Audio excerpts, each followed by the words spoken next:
And it was during COVID. I don't want to cry. Don't make me cry. Can I give you a hug? Yeah. Oh.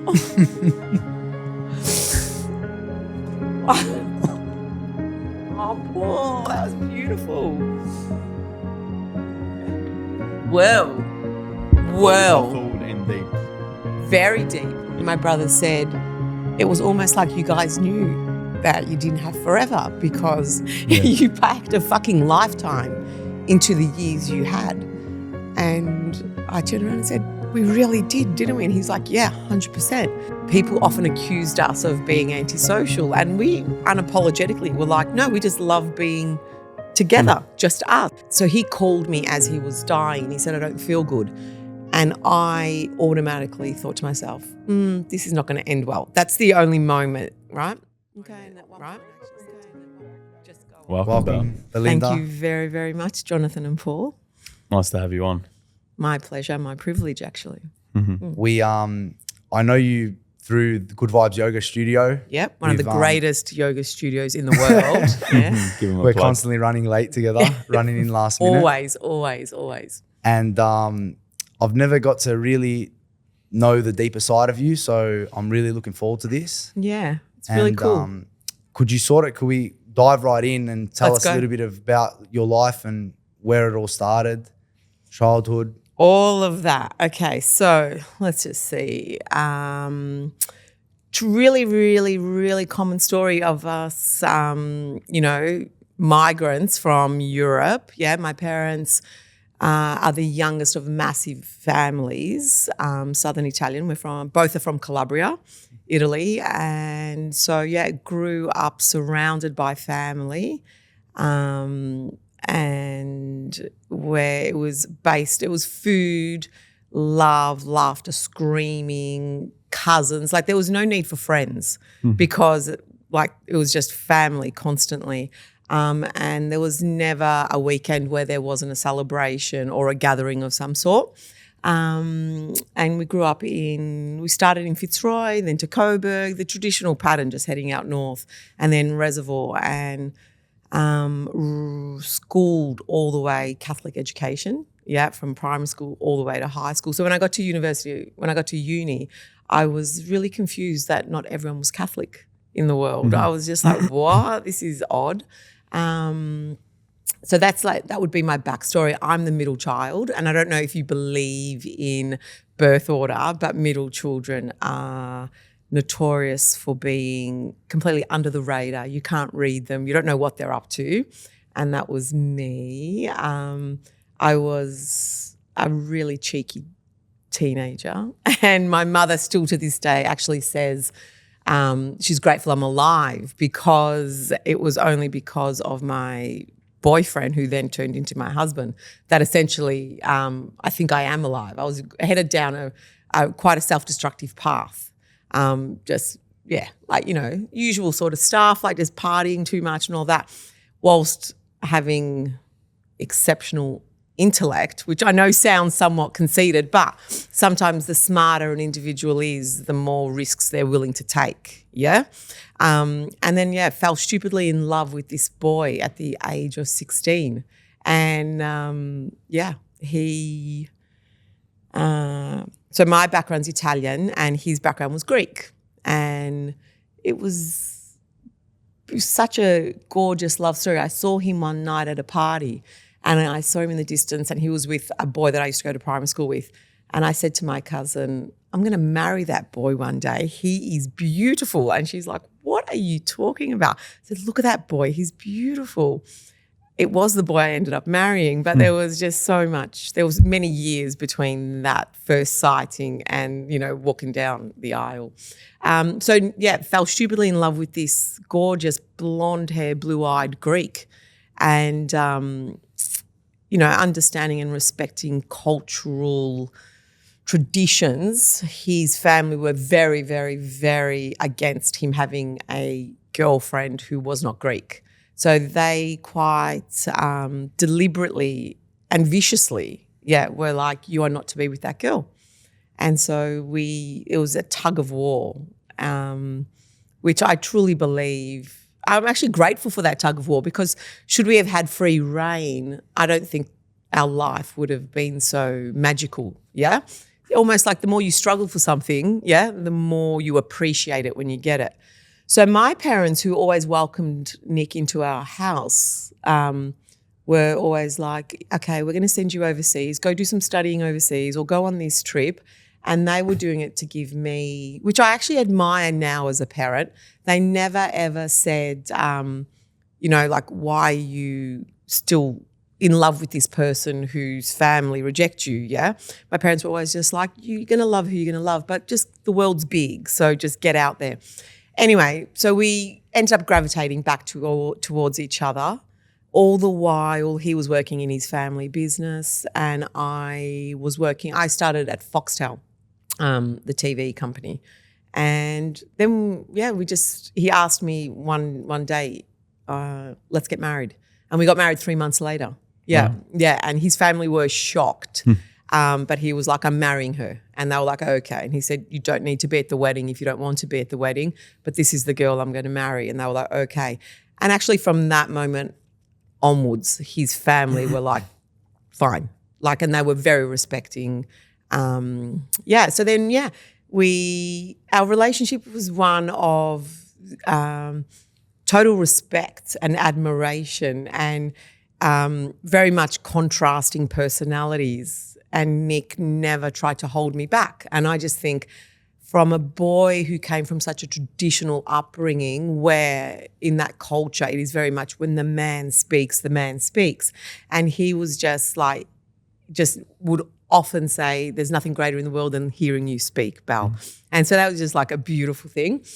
We had 3 children. When Zoe came along, our firstborn, she's now 17. It was just awesome. And I was I was on mat leave, but worked right up into it. And I just fell in love with being a mother. And it was like the greatest thing in the world. And Nick fell in love with me being a mother. And it was, so our relationship actually got stronger as our roles changed. He continued to work really, really hard. And we come from working class people, yeah? So hard work is part of our DNA. So he was doing long hours. But one thing that I remained committed to was that I would always eat dinner with my husband at night. So he'd get home at 10 p.m., I'd eat dinner with my husband because otherwise, really, we're just roommates, yeah? So the importance of a family meal was instilled in me. And my father still runs his own business, and we all sat down every night as a family and ate dinner. And that's, just another gift my parents gave me. And brought that into my home. And he would often say, just eat with the kids, or you don't need to weigh. I'm like, no, absolutely not. So that was quite beautiful. Had another child, Simona, who's just a magical little creature, and then Evie. So we have 3 girls. And he tried to deny that he wanted a boy, but when the 3rd came out, we never knew what we were having. When Evie came out, the doctor said, it's a girl. And I looked at him and he put his head down and he took a big breath and he said, 3 girls, this is the greatest thing. But it was truly him convincing himself. And I said, hey, you cool? And he's like, it is what it is. I'm the luckiest man in the world. And the irony, he ran this incredibly large construction company and the beefiest. He was a big guy and really quite masculine, and he just melted with each of these girls. And he was so in touch with his feminine gentleness, and it was just they brought out the best in him. And we just had the best life. And we had a very strict rule. We never holidayed with people because of the long hours Nick kept. When it was family time, it was family time. We're not compromising. I don't care where you want to eat for dinner like other people. We just this is our time, whether it was, middle of the year in Europe or summer holidays over Christmas. It was no, lock in. It is family time only. And people often accused us of being antisocial, and we unapologetically were like, no, we just love being together, just us. So like, yeah, whatever. And then in 2021, on the 16th of October, he died really suddenly. And it was during COVID. I don't want to cry. Don't make me cry. And it was quite funny because one of the first things my brother said when he died, and I'm exceptionally close to my brother. He's apparently a male version of me, but I'm smarter, funnier, and kind of cooler. Anyway, my brother said, it was almost like you guys knew that you didn't have forever because you packed a fucking lifetime. Can I swear? Yeah. You packed a fucking lifetime into the years you had. And I turned around and said, we really did, didn't we? And he's like, yeah, 100%. And I still like believe that we did more, we loved more, we experienced more, we felt more than like what most couples could do in 60 years. And it's with that the girls often say, we had the best dad for the shortest amount of time, which is better than having a really, really crap or average dad forever. Such a beautiful perspective. Yeah. I do believe the fact that, people often said that day they felt things, that the day Nick died, like, and this is not all going to be about Nick's death, but whatever, but it has defined me now. Like there was Belle pre-Nick, and then there was Belle when Nick was alive, and now there's me now. And so you definitely, I definitely am a very, very different person now. And I've had to be a different person. And I don't think my philosophies are different, but I believe you have to reinvent, yeah? But people have said, like in hindsight, they go, oh, that morning I woke up and I just felt like something weird was going to happen that day. No, absolutely not. It was the most ordinary day. There was nothing that day to indicate a few hours later he was going to be dead on the lounge room floor, right? And the only saving grace was we were all so he called me as he was dying. He said, I don't feel good.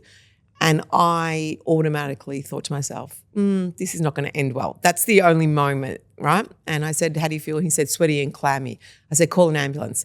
And I was in the car with Zoe. We'd gone to get some meat because it was COVID, and all we really did was go to the supermarket or the actual market and cook and eat. We weren't doing anything else during COVID. I said, call an ambulance, and then I said, I'll call an ambulance. And then I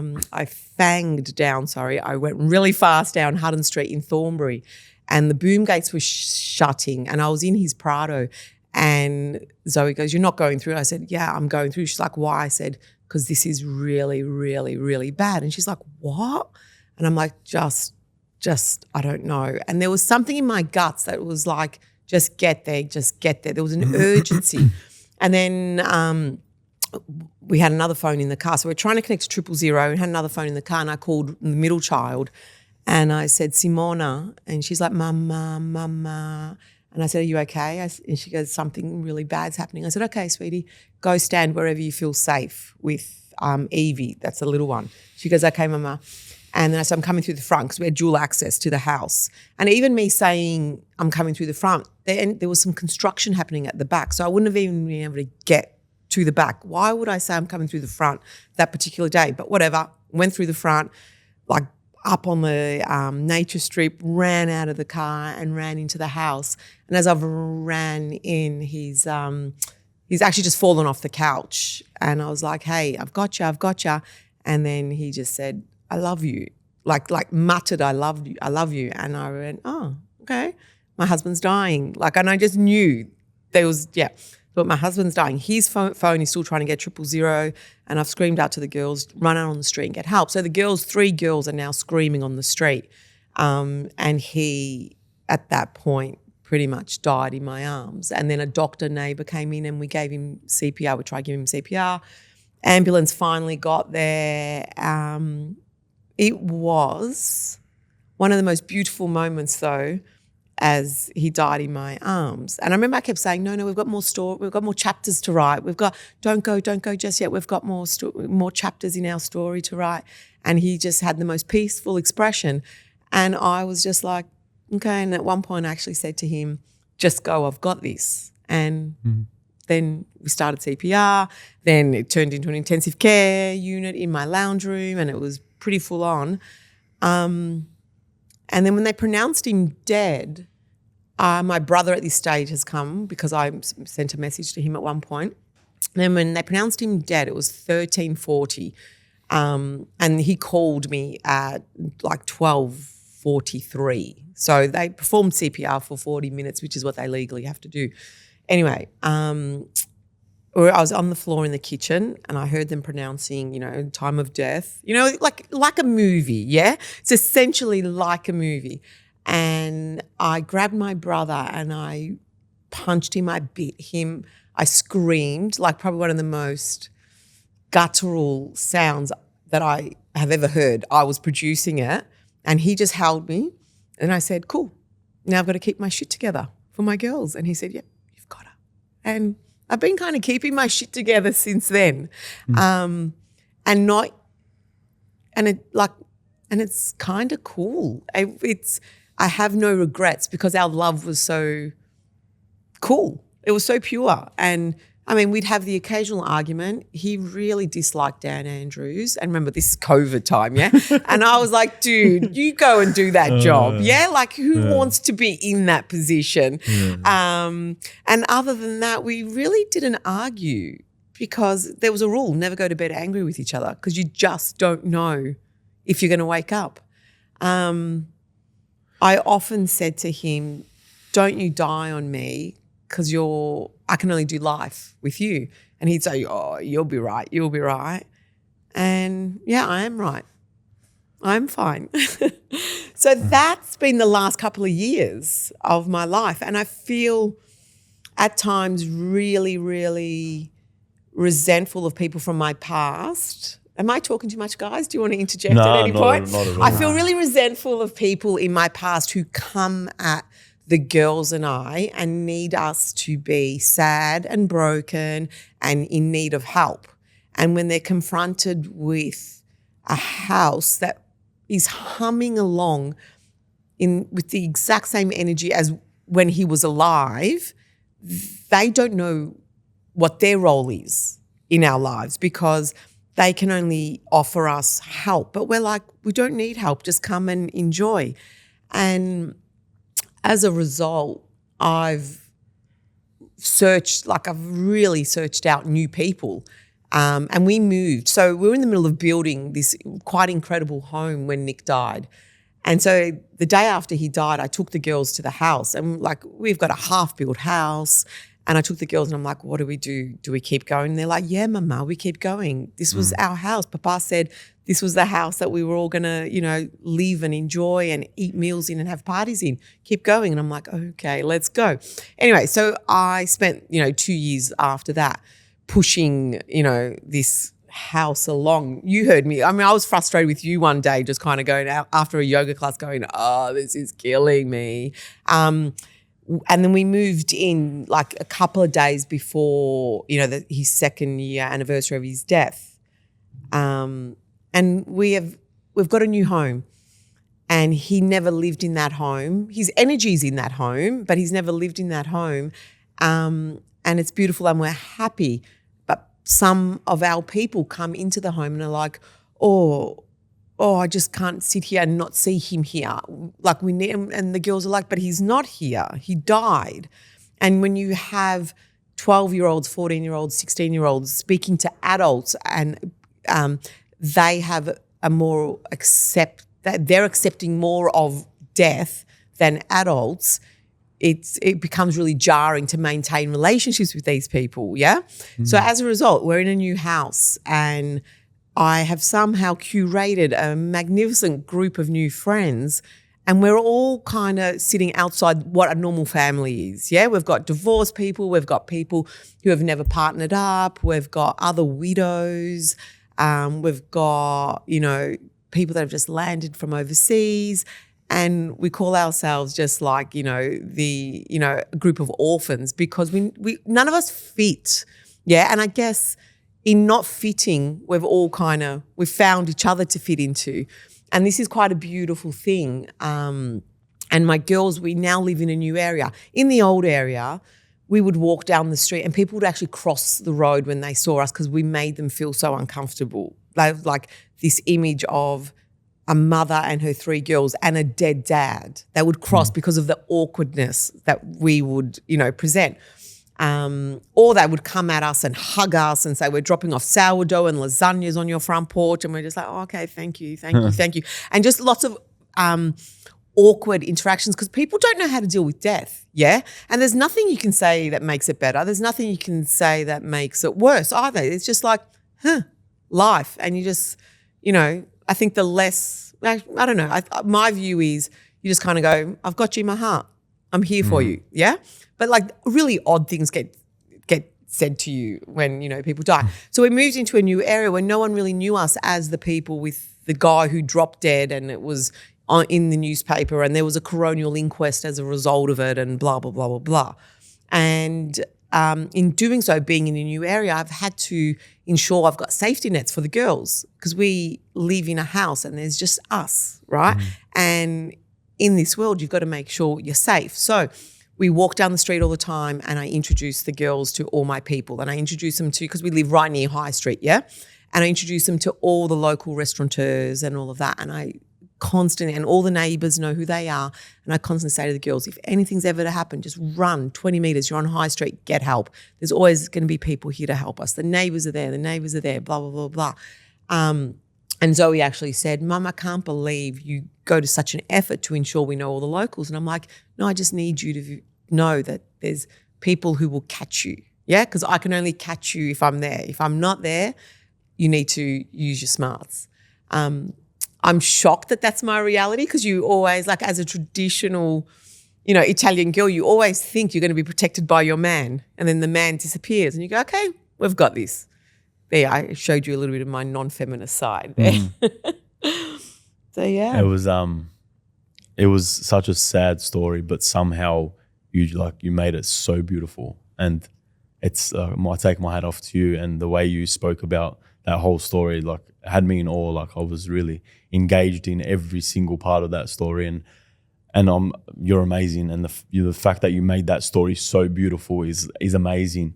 And your perspective on the whole situation is absolutely amazing. And I take my hat off to you. And that was unbelievable. Thank you, Paul. I don't know what other choice. Well, you've got. I mean, I suppose we do have a choice. We've got a choice to kind of be victims and walk around with sadness. But I find that's like infectious and sad people actually just make other people sad.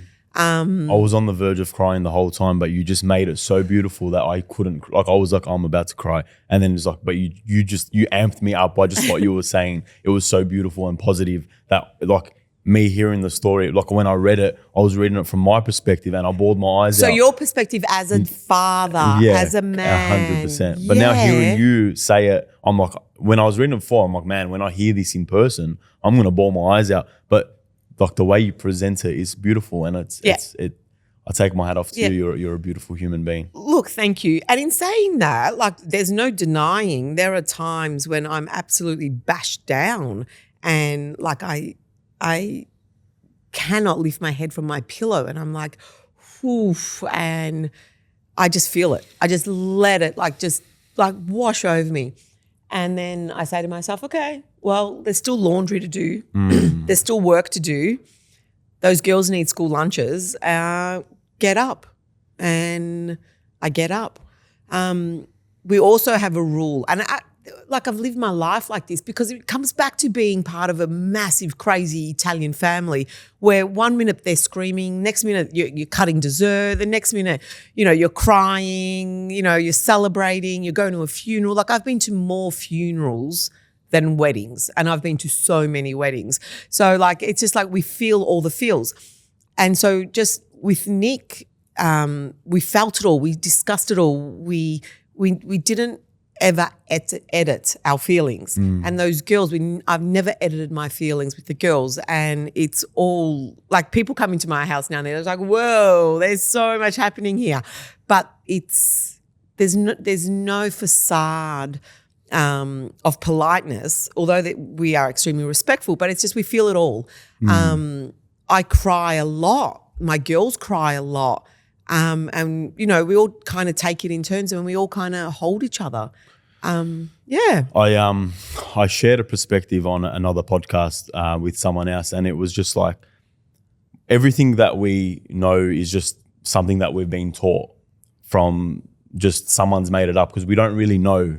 No one really knows anything. So I think about people dying all the time, and I like to come to terms with it before it even happens. And so I try and my perspective on death, and I'm trying to ingrain this in myself, is we look at it as in like it's a lot of people do anyway, as such a dark, scary, unknown. Even the cemetery is very dull, and I like to put the imprint, and it's like, I can't wait to go there. It's beautiful. It's a celebration. Imagine from young age we were taught that, hey, he's gone to the above and it's beautiful. That would be a world collective thing, but someone's made up because we don't know what it is, that it's scary. We don't know. But I'm trying to build the perspective that, because it's someone else had that perspective that we don't know what it is, so it's dark, 100%. It's scary, we don't know what it is, heaven, we don't know. It's scary. People die, they get scared, it gets awkward. I want to share a perspective that it's beautiful. We don't know. It's probably beyond what our brains can comprehend. I don't think we can. Yeah. So why people? Why do we have it layered with this sadness? Man, he's lucky. He got to go there. She's lucky. He doesn't have a to-do list anymore. This is what whenever I think about what I need to try to achieve in a week, I think, it's freedom. It is freedom where he is. I actually recently, a friend had said, you need to go get Reiki done. And I was like, sure, I'll go get Reiki done. And I booked it in October, and the woman was like, I can do January. And I was like, January? I was like, sure, whatever. I'm thinking January. I walk into this Reiki session on a Monday morning at 8:30, just after summer holidays. And she was like, oh, hey, Belle. So I do Reiki, but really what I also do is, and I'm like, what? She goes, well, I speak to people that have passed. And I was like, oh, whoa. Like I was not anticipating this on the Monday morning. And several people had actually booked me in for sessions with mediums. And I was like, nah, not interested. And not that I was shut off to it, but I was just like, there's nothing pulling me there. So I find myself sitting in this room and I'm like, okay. And she's like, are you happy to go down that path? I'm like, sure. Well, I'm here. Like for some reason I've ended up there. So like, let's go with it. She said things like she said that, Nick was in the room and she will speak on behalf of Nick. Now, what do I believe? What do I not believe? Can they communicate with us? But essentially, I believe 100% they can. I had a conversation with my dead husband. Yeah, no doubt. And he actually said, thank you so much. And I was like, for what? And he's like, for what you said. And I said, what did I say? And he's like, you said, just go, babe. I've got this. This is coming out of this woman's mouth, right? And I was like, maybe I've just made that up. Maybe I made up that I'd said that. Yeah. Anyway, and there was some other beautiful things he said. It was like, oh, hey, you're doing great. Yeah, I know I'm doing great. Yeah, thank you. He mentioned a friend. He said, you need to speak to Rob. And I'm like, I need to speak to Rob. He goes, yeah, Rob's struggling. I'm like, okay, Rob is really struggling. Call Tanya. So this woman is Nick. And I'm just like, what? And so then I've called Tanya later that night, said, listen. And she's like, yeah. And I explained what she said. And she said, yeah, Rob is struggling. He cannot accept Nick's death. Yeah. Like almost 4 years later. I said, well, he just said, that I need to contact you. So obviously he's thinking of you. Since that phone call, Rob has been able to shift. It's beautiful. Wherever he was stuck.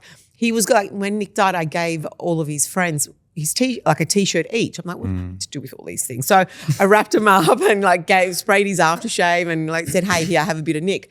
Rob had spent the 2 weeks prior to me calling that evening speaking to Nick's T-shirt and just saying, I'm struggling. Wow. Yeah, and it was almost like that message released him. Yeah. And it was like weird, so lots of weird stuff. But then even just going back to Nick saying, you for what you said, and you said, I've got this, just go. And I was like, maybe I made it up, maybe I did, I don't know. Because memory, we do weird things, right? As a result of Nick's death, there was a coronial inquest into the delays with 000. Yeah. And so I have all the recordings that were made to 000 by Nick's phone, by my phone, by 7 of the neighbours and all of that. So after that session, later that night, I actually listened back to the file that has the phone call where I'm like screaming like, Nick, no, we've got another chapter, blah, blah, blah.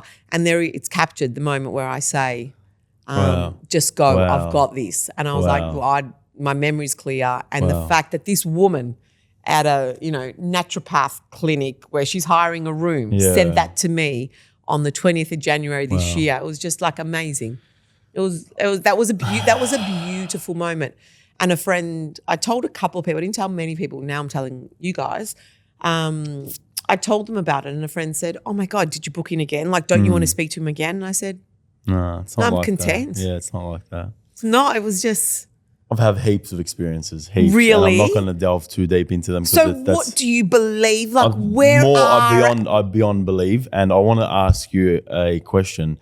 Did Nick, and I'm shooting here. Go for it. Did Nick have any nicknames for any of your daughters or not really? Yeah, so nickname, well, they all have nicknames. So Zoe's called Joey. Joey, okay. Yeah. Simona we call Bapona, which is rhyming like the name. Yeah, okay. And Evie we call Gigi. Okay. Yeah. The weirdest thing, right? So like we're in COVID and, 2 weeks before he died, he called me one day. I was walking the dog and he said, I'm taking the girls. I'm going to give them driving lessons. I said, what? He goes, yeah, I'm just going to chuck him in the car. We're going to go Thomastown where his office was. We're just going to go cruising. Now, me would have said, why are you taking a 14, 11 and 9-year-old driving? Yeah, I didn't react. I was like, yeah, cool, go for it. He sent footage of him driving and I think to myself, somewhere in his being, he knew something and he wanted to give his girls the experience of teaching them how to drive. Like nutso. The week leading up, he was firing photos from his phone to all of us and just saying, the next time anyone yells at mum for always taking photos, don't. These are the best things. So like just beautiful. Insane. Yeah. I'm forever walking and like the week of, he was coming home early because, construction could keep working all through COVID. He was coming home early and going, I just want to walk with you. And I'm like, okay, dude, let's walk. And it was like, in hindsight, what? At the time it was like, yeah, cool, whatever. And it was like, do we have a sense? Like, because that's out of character, yeah? Did he have a sense his time was up? Who knows? I'm grateful for it. I'm grateful we've got video footage of the girls driving and him just grabbing the steering wheel. I'm grateful for those walks down the street. And even we were walking and people kept messaging me going, oh my God, you're walking with Nick. We never see you two together. We were like this elusive couple because of the hours he worked. People were like, is there actually a husband? I remember once someone asking Zoe, is your dad a drug dealer? Because no one ever sees him. And it's like, well, the most inefficient drug dealer if he is because of the hours he's keeping, right? It's like, no, just he works a lot and, we lay low. Today I was driving past my grandma's street and she was sitting out the front getting some sun rays and she's 94 and she's turning a bit blind. And I sat in my car. I did a U-turn and I couldn't resist not going. And I did a U-turn and I started bawling my eyes out today. And I was like, and I just didn't know. But it was gratitude, but a little bit of like, this might not happen next month, next year, tomorrow. And I had so much gratitude at that moment that I could drive past and I could see her sitting there. And give her a hug. I went out and I sat with her for an hour. And I didn't tell her, but I put my phone on record because she couldn't see. She's blind. And I got so deep with her and I asked her questions that I don't think she's probably ever been asked before. I was asking her, like, she's 94. I said to her, like, what was the happiest moment of your entire life? And she got into it. I said, what was the saddest moment of your life? She got into it. And then, you know, eventually her day will come, and I understand that. And I'll have this, and no, I'm not going to tell anyone, so I know it's on a podcast, but I won't tell any of my family. And then, you know, when the day does come, there's an hour podcast of me and her and questions that they probably never asked, that they probably wanted to ask, that now that's like, hey guys, I've got goosebumps. Oh, yeah, so she'll, yeah. So I thought what that compelled you to do that today? Yeah, Just perfect I don't know, circumstances for you to actually stop. I don't know, just gratitude, a lot of gratitude, I feel like, yeah, I don't know. I'm on that journey now where I just want to like show as much gratitude, and I understand life doesn't last forever, and I just want to show gratitude to everyone around me, and something just called me to do it, and I think so you've obviously suffered though. You suffered loss, so you understand. I just think we can only be grateful when we've experienced the fleeting nature of life. Yeah, there's no light without dark. There's all of that. That's really beautiful. So we take nothing for granted, but then we live in this world where we're like, oh my God, I need a new pair of shoes, blah, blah, blah. And like, how do you temper that? And this is something I keep drawing back to, and this is where yoga comes in. It's like daily, where it's like, what more do we need other than love, food, and shelter? Yeah, and just trying to just strip it all back. Like I say to the girls, like as soon as they're done with high school, I'm out of here. I'm tapping out. Yeah, like Nick and my dream was to just go live on an island, either in Greece or Italy, and just, you know, plant what we need, be close to the ocean, and just strip it back. The sunset, the sunrise. Yeah. The sunrise, the sunset, and just the humility that comes in knowing that no matter what we do, the sun will always rise, the sun will always set. Yeah, when we have come and gone, it continues to.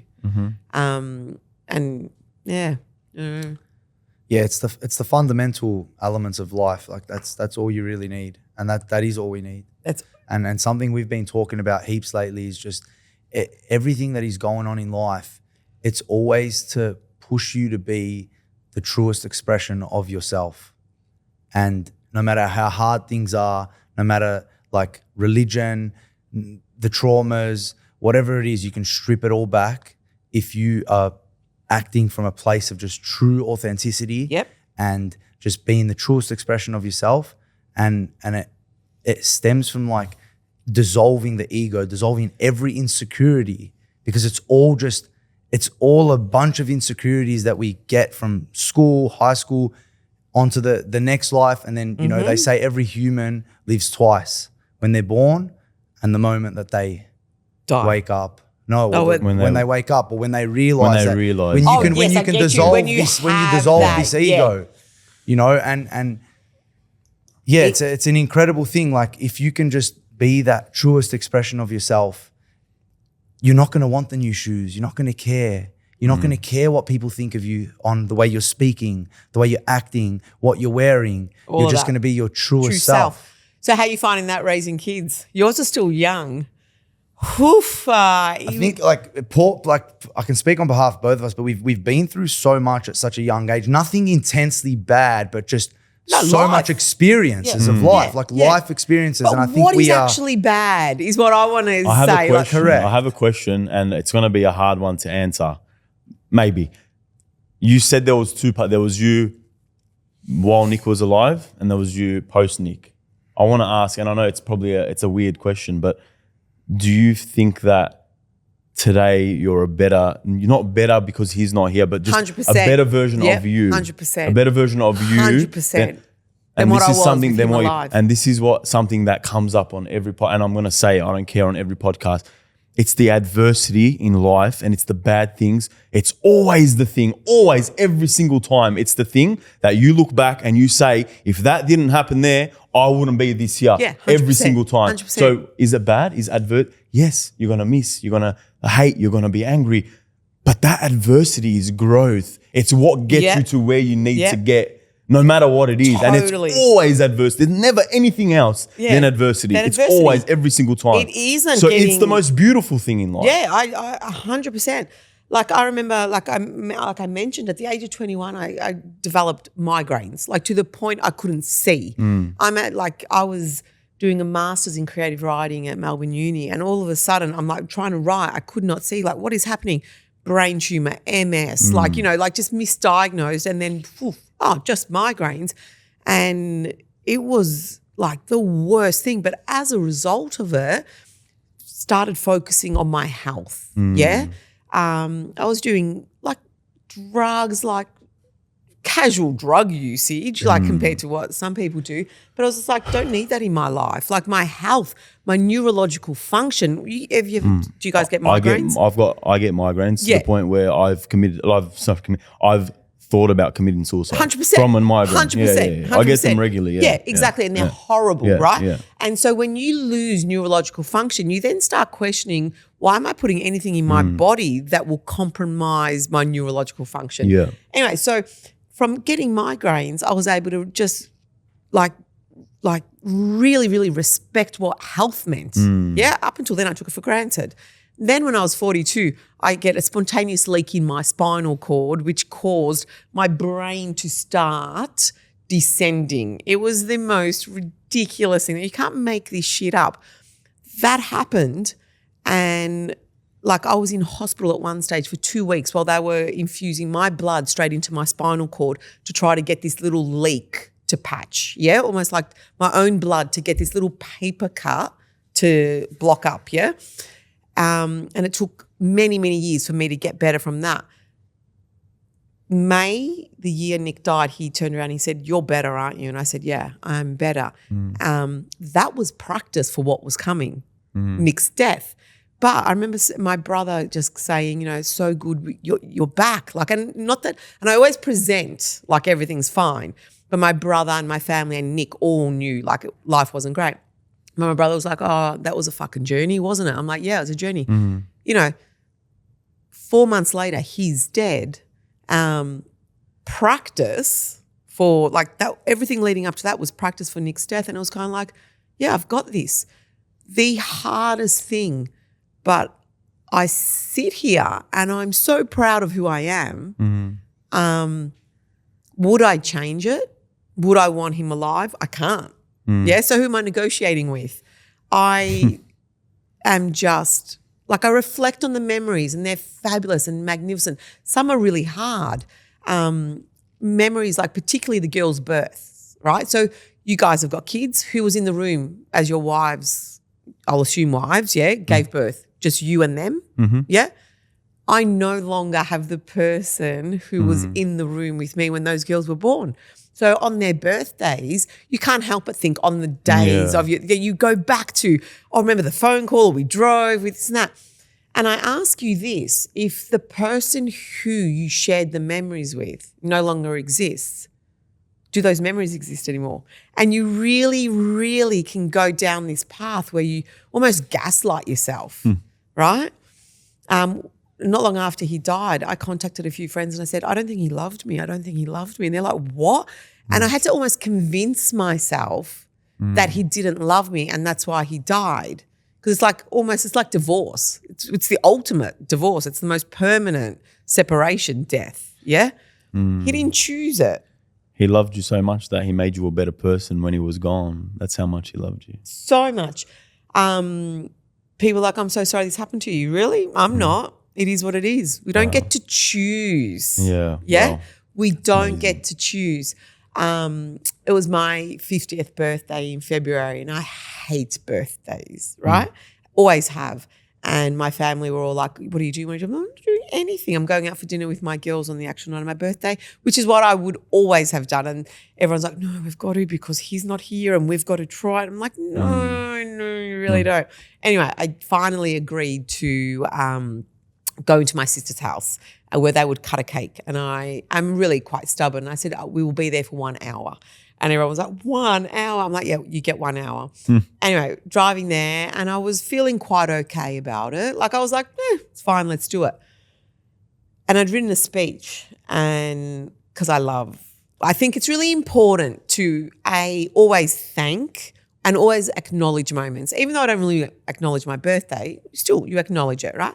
My girls are supreme speech givers, right? Because one thing I've taught them is you can look at a phone all you want, but when there's a human in front of you, eye contact, articulate, if you've got that skill in life, you're going to be fine, right? So, right, and during the speech, I actually, like, really brutal. When I speak, it goes straight to the heart. And the speech basically said, thanks. Wish he was here. Wish he wasn't dead, because if he was, I wouldn't be standing here right now. And there's days I'm really sad, but everyone, can you see how happy I am? I'm so happy I get to take another breath. I'm so happy I'm with these girls. I'm so happy I get to share moments with all of you in this room, not necessarily for my birthday, but just in life. And I actually said, and for those of you who can't be happy for me that I'm happy, please do. That's all I'm asking. And that was targeted because there are people in the inner circle who can't get past their grief. And what, would you want to have a grief competition? Hands down, you win. You've got it. You can win that, yeah? And the girls are the same. They're just like, you can win. You want to cry? You cry. Like, I'll hand you a tissue. I'm not competing. I'm like, and when they say, oh, you guys all look good, you look great. You look they're still babies in the spiritual world. Correct. They have no faith, and they haven't developed in their own within their own self, and they just project that. They can't cope with the fact that you are so connected to yourself and you have this admirable strength and love. Spot on. That you can. So what would you do when people are saying that to you? So you absorb what you have to, but you then put up this wall. I mean, it's invisible, but it is there.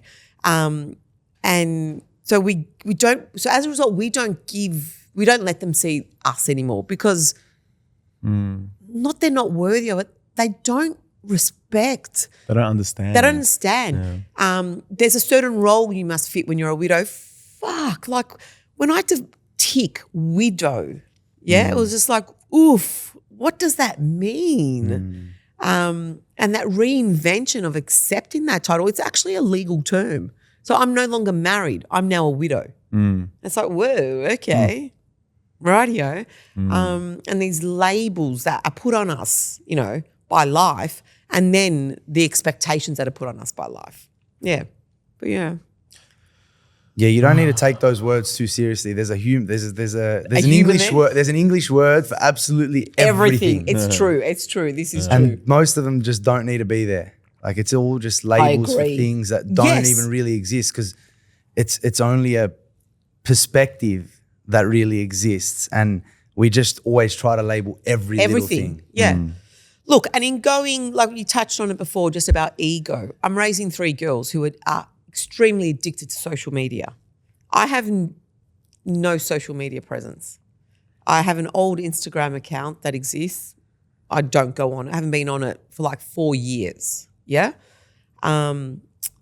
These creatures are, everything they do is they're creating content. They're manicuring themselves to be accepted and not realizing that unless you accept yourself, no one's going to accept you. So I have a child who has so many layers of fake tan on, lashes, constant makeup that she looks like it's been professionally applied, and she's riddled with anxiety. And I say to her, beautiful child, like, just sit with it. What's this? She goes, well, if I look perfect, then maybe it will be perfect. Perfection does not exist. Yeah, there's the saying, perfection gets in the way of good.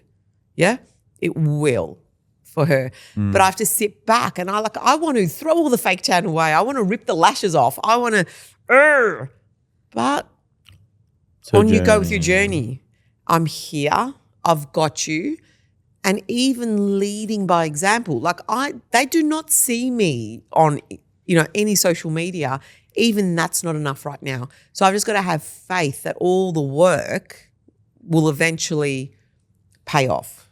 And yeah? I think it definitely will, because and get them into yoga, 100% get them into yoga, but more than anything, you create the safety net for them. I was watching a video between Gabo Mate, and he was speaking to a lady who had been molested, or she found a guy on top of her during, high school. And he said to her, how did you feel after that happened? And then she started saying how she felt. He said, no. How did you respond to it? And what he unpicked was the fact that she had no one to talk to.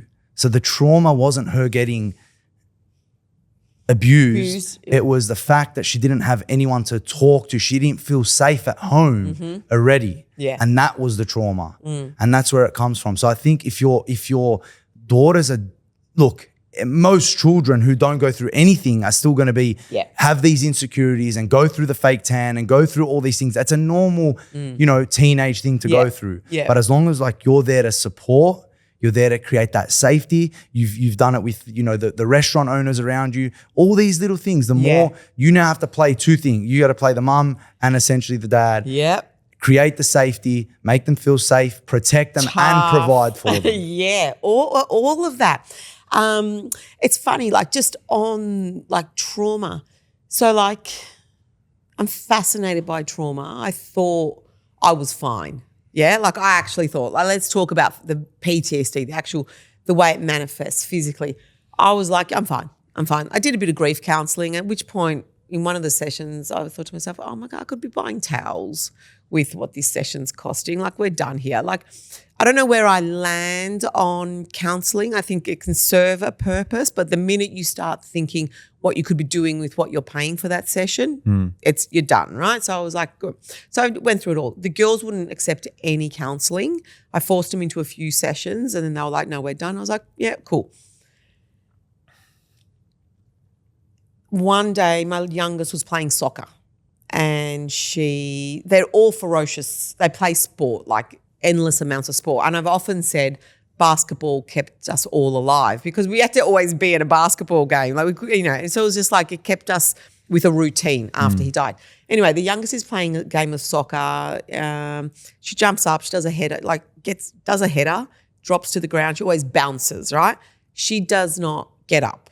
And I'm like watching and a couple of seconds pass, she does not get up. I don't shy away from anything, turned my back, yeah?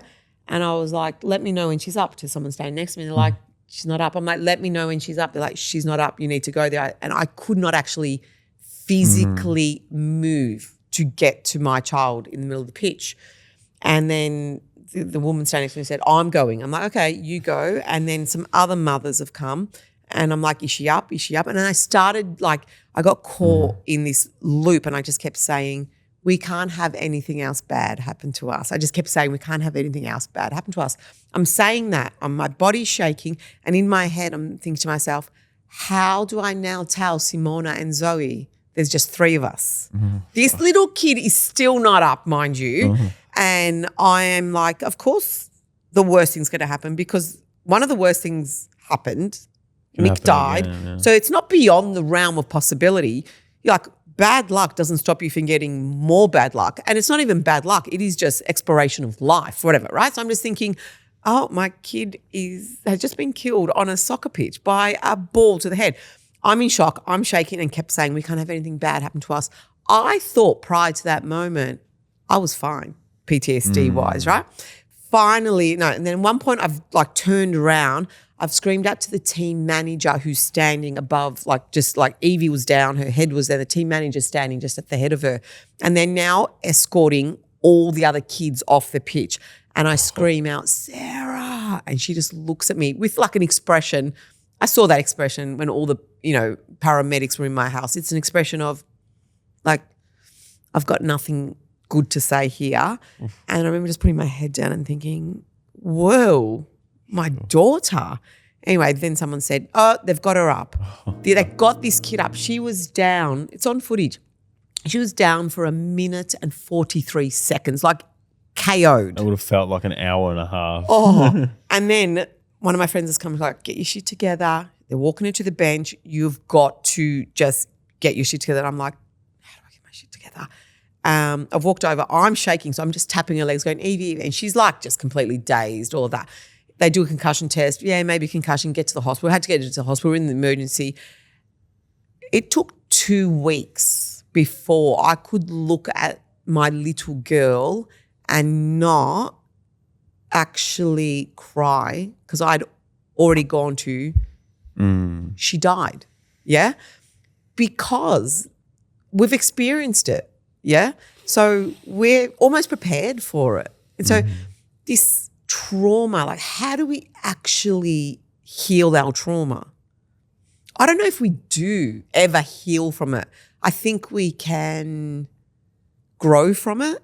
I think we have to breathe through really horrible stuff and we have to just, go through the physicality of it. Like, but is there a cure for trauma? If we find one, let me know, because I've got 3 little girls who, you know, have boxed it up, yeah? Psychedelics.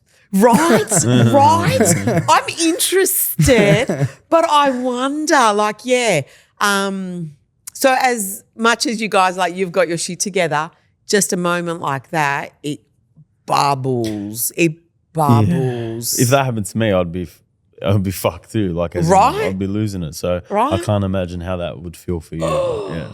But 2 weeks before I couldn't look at her again and not tear up. It was really horrible. It was really, really horrible. Glad to say she didn't have concussion. She had some episode where you cop such an impact to the head that the body just actually shuts down for a little bit while it recalibrates and then they come to. But it wasn't a pleasant sight. Yeah. No, it's very well said about the trauma. Like, I think it's something you grow from. Sometimes you do. I think feeling is important too. Like, the suppression of the emotion can bottle it up, and then sometimes in those moments, it can all explode. Exactly. So sometimes it could be something where you just need to feel. Yeah. Talking, I feel like even today you somewhat would have released something just 100%. from talking about it. And I feel like your girls would probably, struggle to talk about it, but I think that would also help, it to talk about it, to cry about it, to feel the emotion, The big one and the little one talk quite a bit about it and feel it and go through the processes. And Simona, my middle girl, very, very, very rarely speaks about it. And she was the oldest one there as he started having the heart attack, right? And occasionally she'll just squeak something out and you've got to just be listening so carefully and then I'll dive in. But like recently she didn't want to go to school and, I was like, yeah, cool, stay home. And then the next day I still don't want to go to school. Okay, cool. And by day 3, I'm like, beautiful, come on. Have you got homework due? Why we're not going to school? And she said, I don't know. And I said, okay, I'm going to go get a coffee. You write down on a piece of paper why you don't want to go to school. I don't even need to look at it, but I just want you to get it out. You can set it on fire because I'm forever writing things on pieces of paper and setting it on fire because it's just like it's this, there's a belief that you're releasing it from you to somewhere else. Anyway, I went and got a coffee and came back and there was a piece of paper and she'd written, people suck, people are mean, my skin's bad, I miss Papa, I'm so afraid you're going to die. Oof. And I said, oh, for sure, sweet girl. I'm not dying right now. That's all I can say. That right in this minute, I'm here. I can't lie to my kid and say, I'm not going to die. Her papa died in front of her. So I'm not bullshitting them. And I think that's another way of helping work through trauma is just zero bullshit, feeling the feels and being as honest and not promising things that are bullshit. Yeah? Can't promise I'm going to be alive forever. I'm alive right now, beautiful, and I love you. And that's the best I can do for her. She got up the next morning, she went to school, and I was like, oh, okay, we got through that one. The next one will come and she'll be home for a week, at which point again I'll reassure her, I'm alive right now. Yeah, it's crazy. You're an incredible mother. Like, the way you're handling these situations is impeccable. Like, you got me so emotional. But these girls are gonna, like, they still have massive journeys ahead of them. And, I think for young girls, so who is responsible for the self-esteem of girls? Their fathers. Yeah, it's their fathers. So the relationship a girl has with her father is the basis of her self-esteem. So if you say to your daughter, oh, don't wear that, or your hair would look better like this, blah, blah, blah. Well, if you come from a place where it's all like, oh, beautiful, amazing, you're great, or, I accept you no matter what, that is the basis of their self-esteem in this patriarchal society where we're all seeking, the approval of the male. Yeah, it starts with the dad. Yeah, go on. I interrupted you there. No, it makes a lot of sense. My daughter's going to be so cocky because every night I put her in the bath, we look in the mirror together and I just say, you're so beautiful. So beautiful. You're so amazing. Every single night. Yeah. So she's going to be confident as hell. Right. And Nick used to say to the girls, you're so beautiful and even more beautiful when you smile. You're so beautiful, even more beautiful when you cry. You're so beautiful when you feel everything. And I just think, social media is going to erode it. The bullshit boyfriends are going to erode it. The bullshit interactions with friends are going to erode it. If they're loved, and it goes back to that being raised in the family where, like I had a cousin who was a heroin addict at one stage and he was not made to feel like a junkie and an outcast. We all like proper banded together and today he's clean. Yeah, is he going to be clean tomorrow? Don't know, but guess what? He's alive. And like they're lessons, yeah? And yeah, those girls, we can just love them. You all became a mirror for him to believe it's nothing anyone else can do. It's up to them. So everyone around him being the mirror for him, in return made him believe that he could move on. Yeah. So it's just it comes down to self-love always. Self-love. Yeah, it's so important. And like girls, women. So what? I'm 50 years old, yay. Where's my level of self-loathing at today? You know what? Today it's pretty good. The sun's shining. Had a really good night's sleep. I've got people who love me. The girls love me. Dinner's sorted for tonight. There's no little voice in my head saying I'm a failure.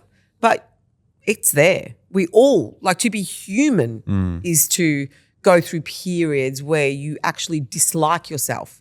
How long are you going to give the microphone to that voice though? Yeah? Yeah. Girls, you see it, the hormonal shifts, even just hormonal shifts, is enough just to destabilize your confidence. And so I say, you've got 5 minutes of self-pity a day. Are you crying? What about? Because your hair's brown and not blonde, or because what? You've got 5 minutes today. I'm setting a timer now, and I actually set a timer. Beep, beep, there's your 5 minutes, get on with it. For me, I felt like it's probably a strong word, but I think I somewhat hated myself until I started meditating and started self-analyzing. Right. And so as I slap a couch and get excited. Self-analyzing the habits and things that I didn't like about myself, and then working through, and I feel like you look at yourself from a third party and when you're in you're just being. But when I feel like through meditation, you look and you analyze from a third party, and you can then, it's like, Jonathan might see I'm doing something and then I don't see that I'm doing it, but he tells me that I'm doing it. And you're like, oh, that's what, thank you. I feel like that's what meditation is, but you hide things from people. So I might be doing something, Jonathan doesn't know I'm doing it. Yeah. And so he can't say, Paul, bro, what the fuck are you doing? Yeah, exactly. I have to, things that nobody knows about myself. Yeah. And everyone else that, you're the only person that knows really what you're doing. What you're doing, what you're thinking, what the narrative is. How good of a person you're being. So I felt like I went within and self-diagnosed myself with every bad thing that I thought I was doing, and started to give myself more love from more that. love. Yeah. Well, what's the name? Jerry Seinfeld says the human mind is an untrained dog, and it needs to be trained. That's what meditation does. It trains the brain to just let it pass through, just let it. Look, if I could somehow, if there was one wish I had in the world, it would be that every human walking this earth did meditation and yoga. Yeah? Like when we walk out of those classes, like wherever we've come from or wherever we've got to go to, like, isn't it? It's just there's this profound acceptance that I'm enough. Was it I'm okay. your migraines that got you into yoga? What was it? It was actually the migraines. Me too. Yeah, right? Because I still get migraines. Whenever I say whenever I get a point where I'm like, shit, I'm getting migraines, first thing I say is, I got to do more yoga. More yoga, yeah. Isn't it funny when you get a migraine? Because you don't know what actually causes the migraine, but when you get the migraine, you're like, of course I got the migraine because it was either not enough sleep, eating like stupid food, drinking too much, or just like your stress levels really at the next level, or maybe all those things. It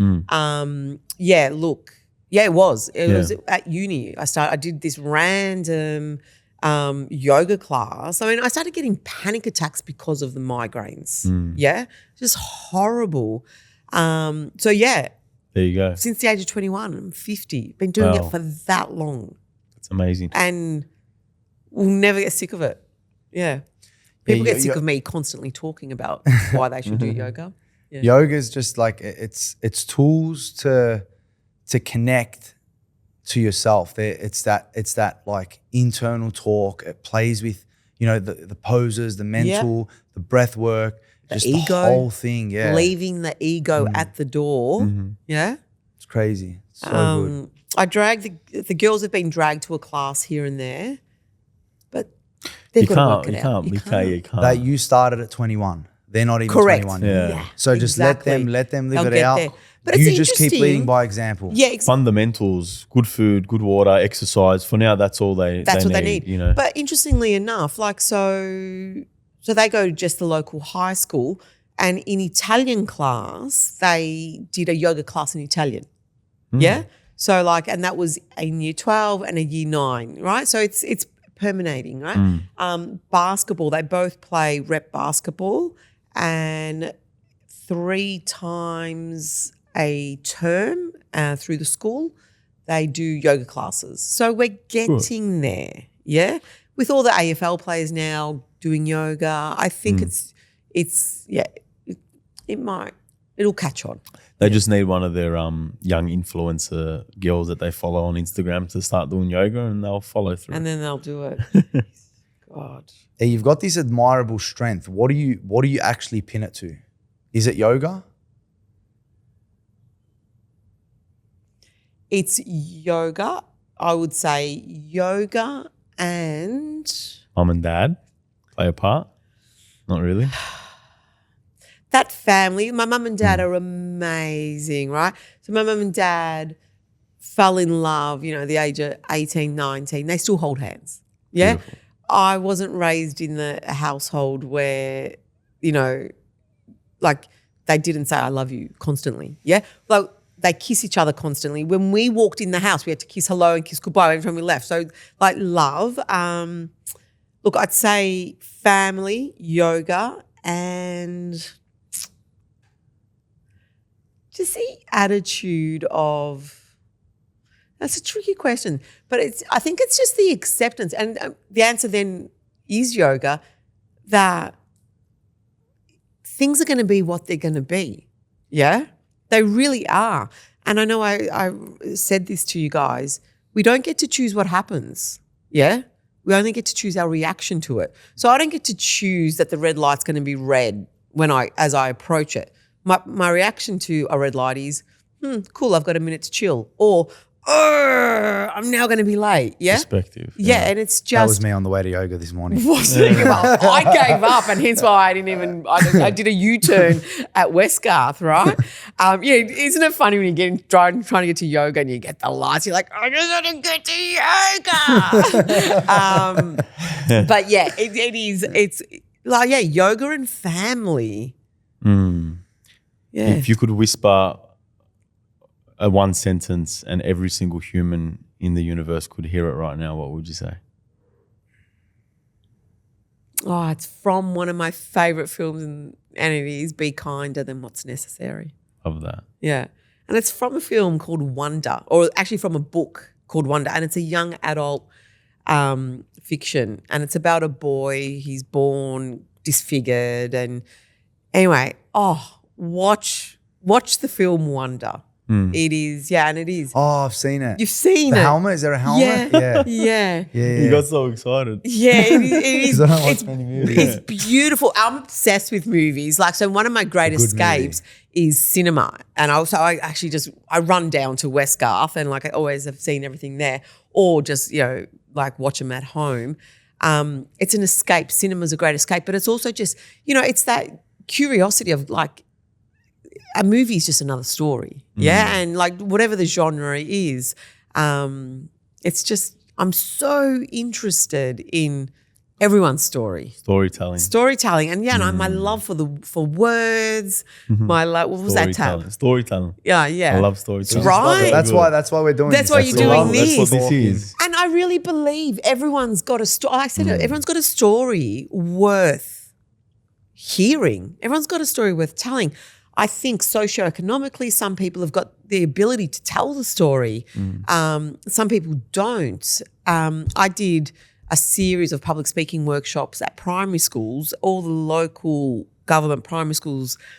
It was 2015 and 2016. I went in just for free and searched out the poorest schools,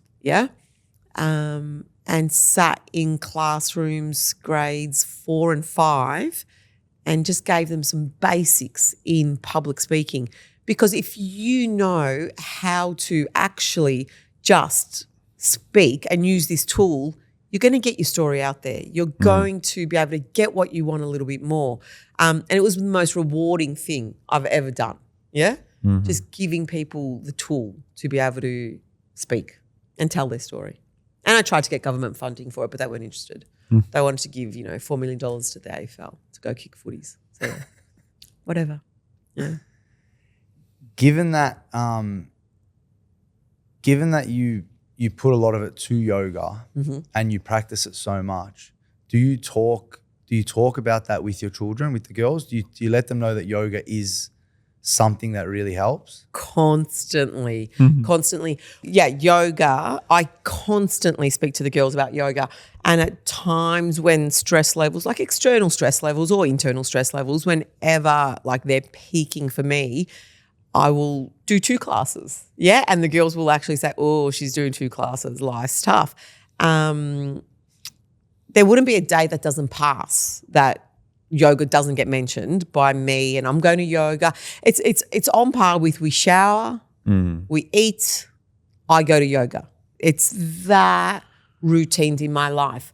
Recently we went to Jervis Bay, New South Wales coast. I shoved them in the car. I said, we're going for a drive. They're like, So we're going for a road trip. I wanted to actually see if I could do a road trip, because usually we fly everywhere. And I was like, no, I want to just have the freedom of driving. So jumped in the Mini, didn't even take the big car, jumped in the Mini. Then like Zoe, my eldest, has packed like I don't even know what she's packed, everything. Like she packed fake tan to go on a camping holiday. Anyway, we drove and they're like, Mum, you're going to be okay, you're not doing yoga. And I said, oh, there's one other thing in the world that soothes me and is as much of a lifeline for me as yoga. And they're like, oh, what is that? I said, it's the ocean.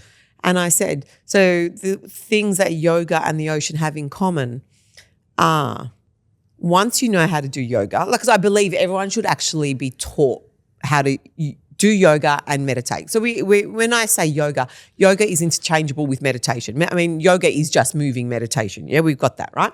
So anyway, and I said, everyone, once you're taught how to do yoga, it is there forever. It's yours. You can access that for free. You don't necessarily need to go to the studio, yeah? I love going to the studio because it connects me to people. It's so clean. It's just, and the soundtracks. But anyway, essentially you can do it for free. I said, and much like yoga, the ocean, other than maybe 7% of oceans in the world, we can all access them for free. Yeah, you just got to get there.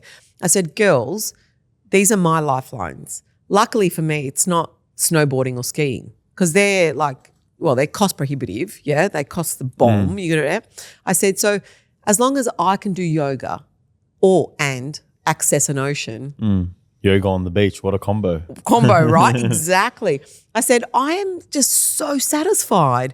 And they were just like, Never thought about that, but wow. And I'm like, yeah. So if you ever you need to feel something, remember what makes me feel alive, yoga and ocean. And if you guys can connect to that and they're like, all right, can we go now? There's no Wi-Fi here. Yeah. Jarvis Bay's on my it's on my to-do list. How was it? It's superb. The beaches look unbelievable. It was like being transported back to 1984, because I am old enough to remember 1984. Sleepy towns, not much going on. The beaches were ridiculous. Yeah, ridiculous. Some of the best I've seen in the world, and quiet, and a gorgeous trip. Yeah, nice. Yeah, really, really nice. We stayed in a caravan park. My girls were like, where are we? I'm like, we don't need much. Yeah. Beautiful. It was nice contrast. I also recommend Adelaide beaches. Never Norman. been, I was in Normanville recently. A friend's sister died, so a few of us went up for the funeral, and the funeral was along the coast. So we stayed in this area. Like, well, where are we? And that whole coastline on par with European beaches. Wow. Just like, and this is one thing I wanted. Like the girls, we got so accustomed when Nick was alive to like a couple of times a year getting on the plane, the overseas trips. Yeah, we can still do it. I actually don't have the energy for it. It's really tiring, right? And I'm wanting to just explore more of Australia. I want to get in the car and just drive. You know, that freedom. Like, have you guys done many road trips? Yeah, I love it. Aren't they the best? Yeah. Right? It's just you go at your own pace. There's something really, really humbling, grounding. Yeah, I think it is. You actually don't go off the ground as opposed to when you fly. You know, you're up in the air. So that's the aim, is to reduce some international travel and just see more of this incredible country. Yeah, it's a good outlook. I think traveling in general sometimes can be a little bit like wanting to wear the shoes as well. Right? Thank you. You got to be able to find peace in where you are. And not always have the need to travel, because traveling's amazing. I'm not dissing it. I love it. I love it, and I always do travel. Yep. But it's if you're filling a void with the traveling, then it's just as bad as being addicted to social media or whatever it is. All of that. I became a little bit disillusioned with it. We spent, like a few European summers on some of the Greek islands, and I remember just thinking, and then going to, like bouncing off to another really underrated Greek island and kind of going, this is where the magic is, like when you're eating a meal that costs €10, on some of those other islands, you can't even get a beach chair for under €100. And I don't know, like it doesn't sit with me. It doesn't sit well with me. And I just think, we've got creatures starving in the world. I'm not saying,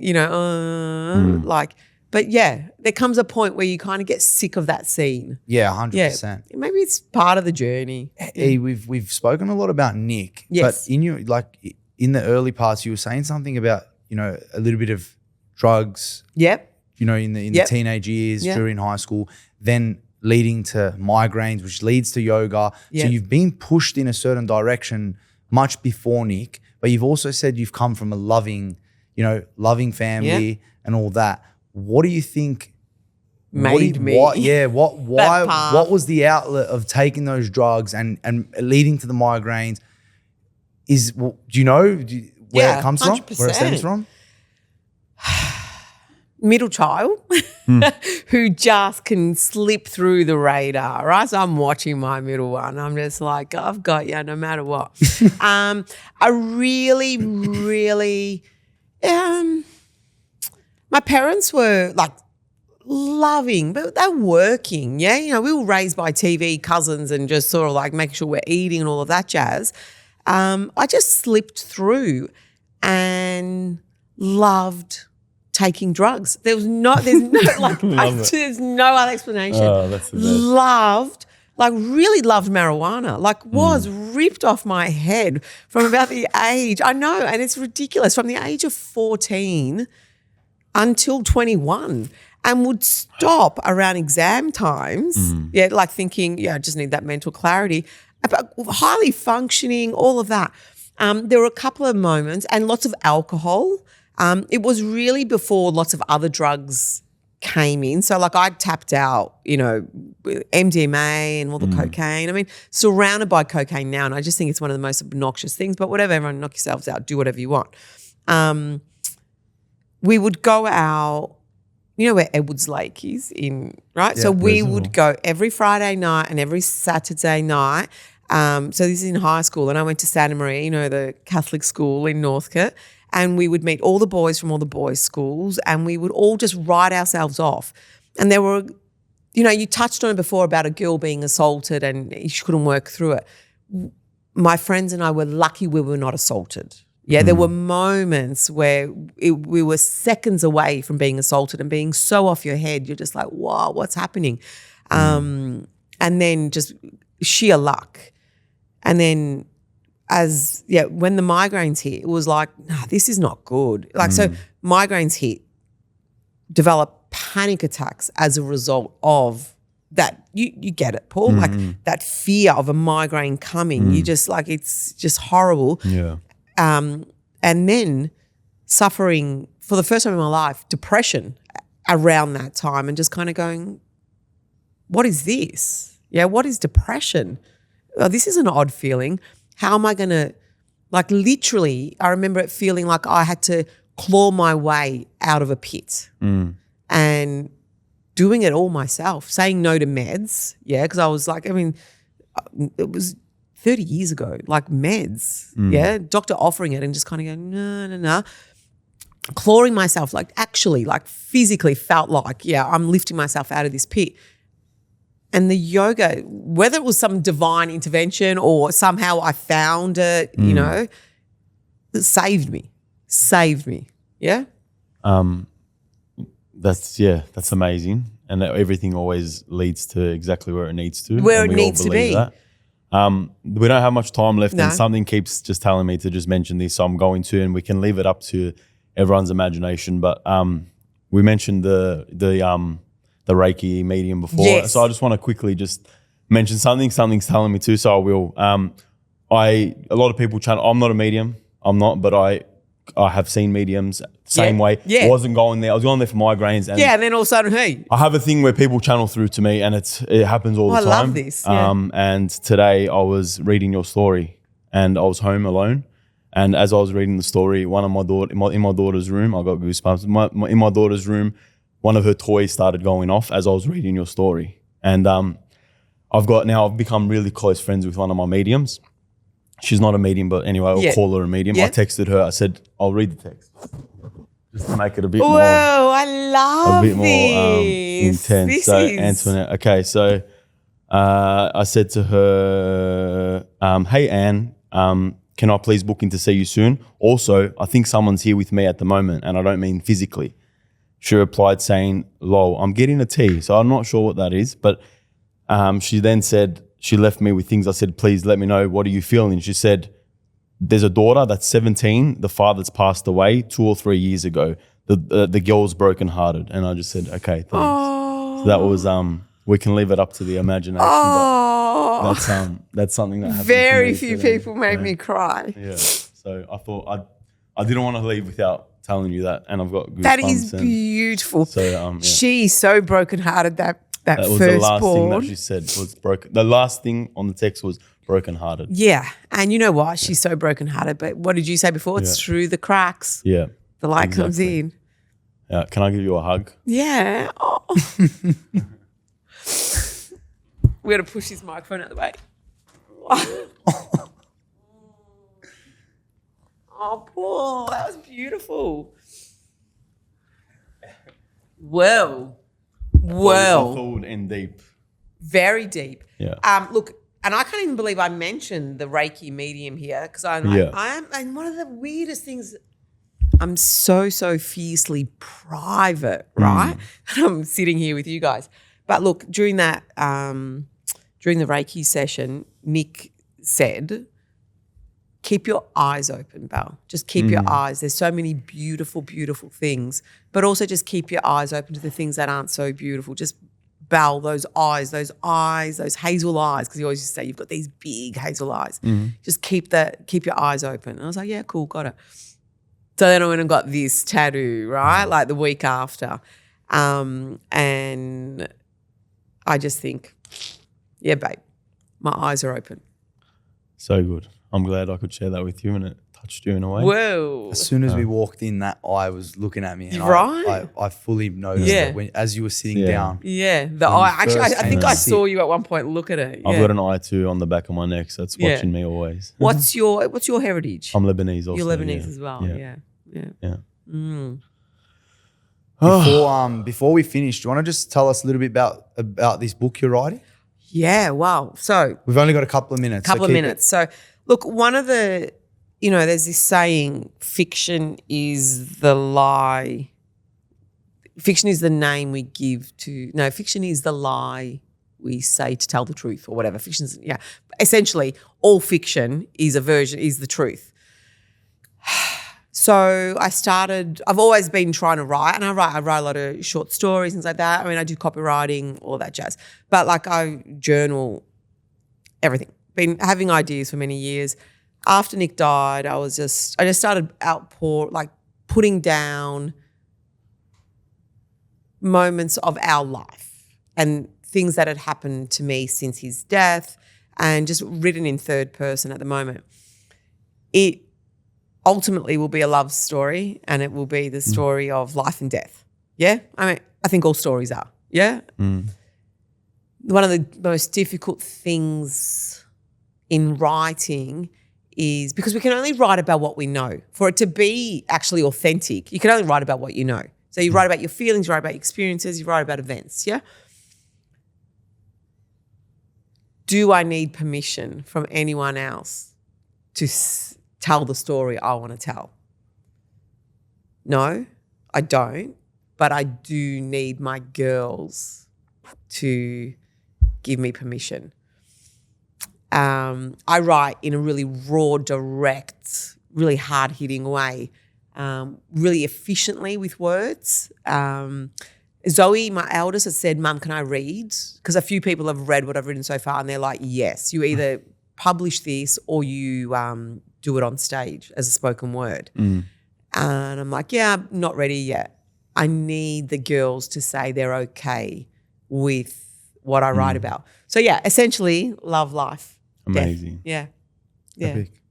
Can't wait to read it. It'd be really cool if you did it as a stage. Yeah. My brother's wife, who I adore, is like, this needs to be spoken word because I can actually get up and perform and speak and all of that. Yeah. I don't know. I want to see people's reaction to it. Yeah. Or maybe I do. Maybe want to see people squirming and just getting really uncomfortable. But yeah. Maybe both. We got a small glimpse, I guess, of what that would look like, and you articulated everything about your life so well. I feel like we've all connected here today, and it was the first time me meeting you. But like I said to you, the first thing I said when I met you, I said I feel like I already know you. So thank you so much. Well, you had some of my kids' energy in a room, and yeah. And Jonathan, thank you.